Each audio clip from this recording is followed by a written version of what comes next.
The HTC First is the first phone that ships running Facebook Home. Is the long-rumored Facebook phone worth your time and money? Find out in our review. Hey everybody, I'm Chris Wook. When it comes to Facebook Home, we've heard a lot of bad things, and we've heard a lot of, well, okay, it's actually mostly been bad things. But we'll get to that in a bit. Let's kick off the review of the HTC First by taking a look at the specs.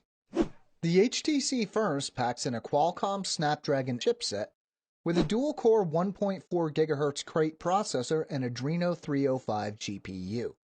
For memory, we're looking at 1 GB of RAM and 16 gigs of internal storage, but no microSD slot. The 4.3-inch display is 720p HD with a pixel density of around 342 pixels per inch. The primary rear-facing camera is 5 megapixels with 1080p video capture, and the front-facing camera is 1.6 megapixels. Providing the power is a 2000 mAh battery. HTC is known for build quality, and while this isn't as solid as the flagship HTC One, it doesn't feel cheaply built either. The back and sides have a grippy feel, making you less likely to drop this in the middle of a call. The HTC First comes in a variety of colors, from red like our review unit to white, black, or blue. It fits well in the hand, and the relatively small size of the device makes one-handed operation a breeze compared to a lot of other phones in the same class. Buttons feel sturdy, almost to the point of feeling overly stiff. Unlike a lot of other mid-range Android phones, the display is not a weak aspect of the HTC First.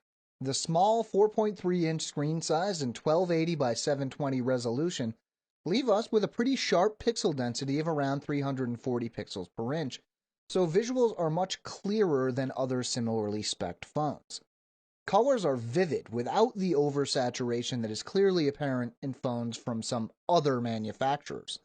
Black levels are good, with the display having very nice contrast. To test the performance, we ran our usual suite of tests, starting with Antutu Benchmark. A total of 10 benchmarks taken at different times left us with an average score of just over 11,500, almost exactly about what we expected from this hardware. Next up was Epic Citadel. In high quality mode, the average frame rate was 54.4 frames per second, while high performance mode produced 55.1 frames per second. Not too bad for 720p resolution. In real-world use, the phone never felt slow, but obviously didn't feel as blazing fast as a high-end phone would. Apps launched quickly and scrolling was smooth. Subway Surfers ran smoothly, though it isn't a very demanding game. The software is where the HTC First takes a nosedive. It runs Android 4.1.2 Jelly Bean, but while it isn't skinned, it does run Facebook Home. Now, it would be easy to call Facebook Home a love-it-or-hate-it piece of software, but looking at the Google Play Store, it doesn't seem like that many people love it at all. For the purposes of this review, though, that isn't exactly the problem. The issue is consistency.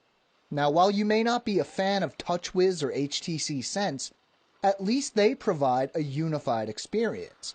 With Facebook Home, it's always apparent that you're running an app on top of stock Jelly Bean. But here's the thing, that may actually be a plus. See, you can simply turn off Facebook Home and suddenly you'll find yourself greeted with a phone that is running stock Android. No, it's not a Nexus, and you probably won't see frequent updates, but it is a surprising bonus. In good lighting, the 5 megapixel rear-facing camera takes photos that are above average for a phone in this class. In low light, however, images aren't nearly as good. You can use the LED flash, but this isn't going to lead to the nicest photos. The front-facing camera has the same issue, but with fewer pixels. The 1080p video capture is unremarkable.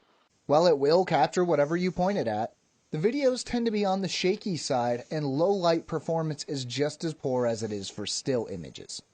Having said that, for a mid-range phone, it's still not that bad. The 2000 milliamp hour battery isn't the biggest we've seen, but is definitely more than adequate for most tasks.